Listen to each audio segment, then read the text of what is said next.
Don't worry, my darlings. Everything will be fine. When life knocks us down, we face two choices: surrender or rise. For Elena, brokenness became the soil where strength grew. Let's follow her fight to rebuild from nothing. The weeks after Marco's departure were some of the darkest days of Elena's life.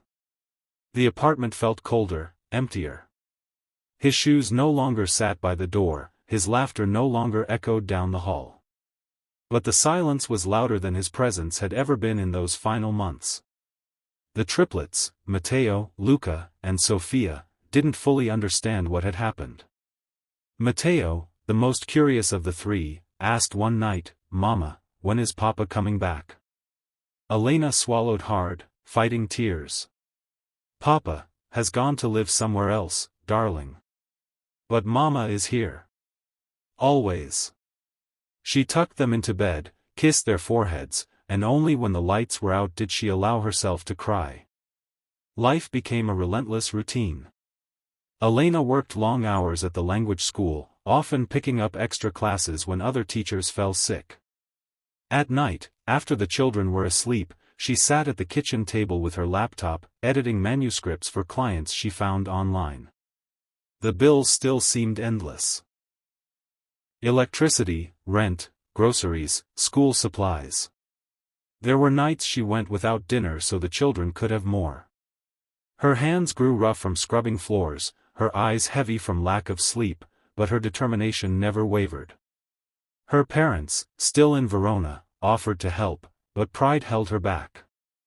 "I can manage," she insisted, even when her mother begged, "Elena, you don't have to do this alone."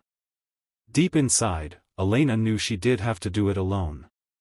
She needed to prove, if only to herself, that Marco's abandonment would not define her. One rainy night, exhausted after putting the children to bed, Elena opened her laptop to check her freelance inbox. Among the usual small editing jobs, one message stood out.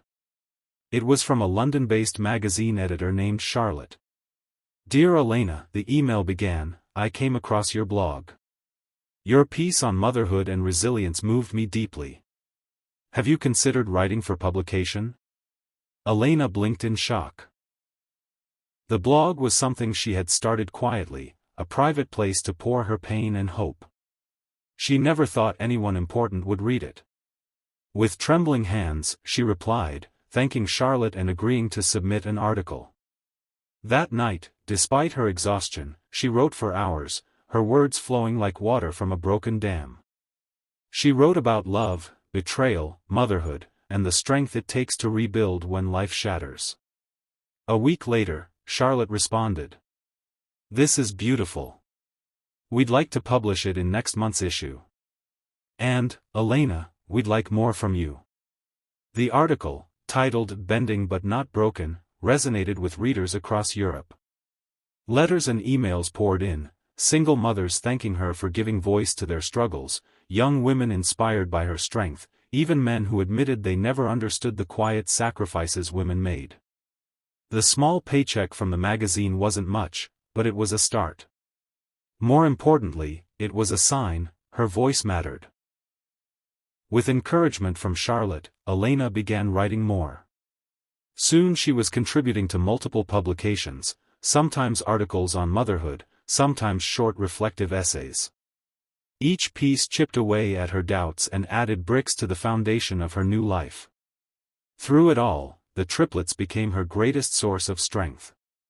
Matteo, the dreamer, loved sketching buildings just like his father once did. Luca was practical, always asking questions about how things worked, while Sofia adored reading, often curled up beside Elena with a book far beyond her age. They missed their father, of course, but Elena surrounded them with love. She attended every school play, every sports game, every parent-teacher meeting, even if it meant rushing from work with no time to change clothes. One evening, after she tucked them in, Sofia whispered, "Mama, you're our hero." Elena turned off the light, her eyes stinging with tears. In that moment, she realized she wasn't just surviving. She was becoming someone stronger than she had ever imagined. 2 years after the divorce, Charlotte encouraged Elena to write a book. Your story, Elena. Not just articles. A book that will inspire women everywhere. At first, Elena laughed at the idea. A book? Who would want to read about me? But Charlotte insisted. And slowly, Elena began to write. She wrote late at night, pouring her soul onto the pages, her love story with Marco, the betrayal, the sleepless nights with triplets, the crushing weight of abandonment, and the fire that kept her moving. The manuscript took nearly a year. When she finally submitted it, she braced herself for rejection. Instead, she received a call from the publisher. Elena, your book is powerful. We want to publish it immediately. With the book deal came new opportunities. Elena realized that if she truly wanted a fresh start, she needed to leave Milan, the city where every street corner reminded her of Marco. When her publisher offered to relocate her to London to work more closely with their editorial team, she accepted. The move was daunting. New city, new culture, new everything. But as the airplane touched down at Heathrow with her children beside her, Elena felt a sense of liberation. This wasn't running away. This was rising again. A glimpse of the future. In London, her book launch exceeded all expectations. The hall was packed, her words quoted in newspapers, her story translated into different languages. Strangers approached her in tears, thanking her for giving them courage. Elena stood on that stage, the triplets smiling proudly in the front row, and she realized, the woman Marco had once called a burden had become a voice for thousands. And deep inside, she knew, this was only the beginning. Marco leaned back in his leather chair, sipping champagne as the city lights of Milan twinkled through the glass walls of Isabella's penthouse. The man who once sulked in a cramped apartment with unpaid bills was now surrounded by luxury, Italian marble floors, designer furniture, a view that stretched across the glittering skyline. Beside him, Isabella moved with the confidence of a woman who had always known wealth. She was older than Marco, elegant, and sharp as a blade. She ran her family's import business, her name whispered in Milanese society circles with respect and sometimes fear. To Marco, she was everything Elena wasn't, glamorous, powerful, untouchable. And yet, deep inside, there lingered a whisper of doubt. At first, being with Isabella felt intoxicating. The dinners at Michelin-star restaurants, the weekend trips to Lake Como, the introductions to wealthy clients, Marco finally felt like he belonged in the world he had always envied. But behind the glamour was a man still haunted by failure. His architecture career had not suddenly flourished. In truth, he had piggybacked on Isabella's connections, securing projects through her influence. He told himself it didn't matter, that success was success, no matter how it came. Still, every now and then, when he caught sight of an old classmate who had succeeded on merit, shame pricked at him like a thorn he couldn't quite pull out. Elena rarely crossed his mind, or so he claimed. When she did, he pictured her struggling in that dingy apartment, exhausted and weighed down by 3 children. He comforted himself with that image, using it as proof that he had made the right choice. But one evening, while scrolling idly through his phone, Marco stumbled upon something unexpected. A friend had shared a link to an article, "Single Mother's Story of Resilience Inspires Thousands." There, staring back at him from the glossy photo, was Elena. She looked different, still modestly dressed, but her eyes were steady, her smile quiet yet powerful. The article mentioned her book, the success of her writing, and even hinted at her move to London. Marco's chest tightened. He closed the link quickly, tossing his phone aside. But the words lingered. Could it be true? Could Elena, his Elena, the woman he had dismissed as a burden, actually be thriving without him? The thought unsettled him. And though he laughed it off to Isabella later that night, deep inside, his pride began to fester. Months later, Marco proposed to Isabella in dramatic fashion, on a yacht in Capri, surrounded by roses and champagne. Isabella, used to such grand gestures, accepted with a smile that was more calculating than romantic. For her, Marco was a charming companion, handsome enough to parade at social events, and ambitious enough to be useful. The engagement was splashed across society pages. Business heiress Isabella Rinaldi to wed architect Marco Bellini. Marco basked in the attention, finally feeling like he had arrived. As wedding preparations began, Marco found himself restless. It wasn't enough to be successful, he wanted the world, and Elena, to see his success.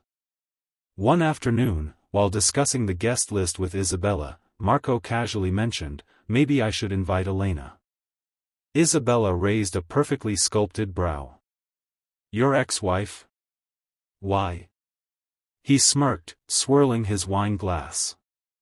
"Why not? Let her see what she lost." Imagine her face, walking into the villa and realizing the kind of life she could have had if she hadn't dragged me down. Isabella chuckled, a cold, dismissive sound. "You're cruel, Marco." "Not cruel," he corrected, his eyes gleaming. "Just poetic." Isabella shrugged. "Very well. Invite her, if you wish. It will make no difference to me. Just remember, people like her don't belong in our world anymore." Marco grinned. "Exactly." The invitation itself was a masterpiece, ivory cardstock embossed with gold lettering, sealed with the Rinaldi family crest. Marco took special care to address Elena's envelope himself, his handwriting sharp and deliberate. When he dropped it in the post, he felt a rush of satisfaction. He imagined her opening it in some tiny, cluttered kitchen, her hands trembling as she read about his grand new life.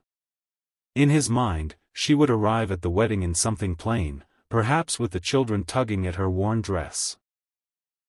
The guests would whisper, comparing her shabby presents to Isabella's radiance. Marco pictured himself standing tall, introducing her as, "my ex-wife," with a condescending smile. The fantasy filled him with pride.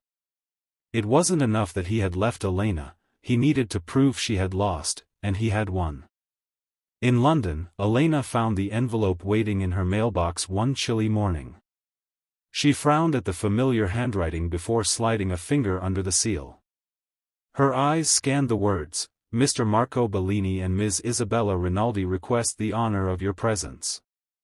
For a moment, her breath caught. Memories of their wedding, so humble, so full of hope, flashed before her eyes. The irony stung. She set the invitation on the table and stared at it for a long time. Part of her wanted to tear it to shreds, to throw it into the fire and erase the insult. But another part of her, calmer and stronger, whispered, "Go. Not for him. For you." When the triplets came home from school, Matteo spotted the card. "Mama, what's that?" Elena smiled faintly. "An invitation. To a wedding." "Are we going?" Sophia asked, her eyes wide. Elena looked at her children, the living proof of everything Marco had abandoned, and felt a surge of resolve. "Yes," she said softly. "We're going." Foreshadowing. That night, as she tucked the invitation into a drawer, Elena whispered a quiet prayer, not for revenge, but for strength. She knew Marco's intentions. She knew the humiliation he hoped for. But what Marco didn't know was that Elena was no longer the broken woman he had left behind. She was stronger, wiser, and far more radiant than he could imagine. And when she arrived at that villa, it would not be she who bore the weight of shame. It would be him. Elena's struggle became her strength, and her children became her greatest inspiration. But destiny wasn't done, an invitation has just called her back to the past. Watch the next episode to see how Elena's return shocked everyone. Subscribe so you don't miss it.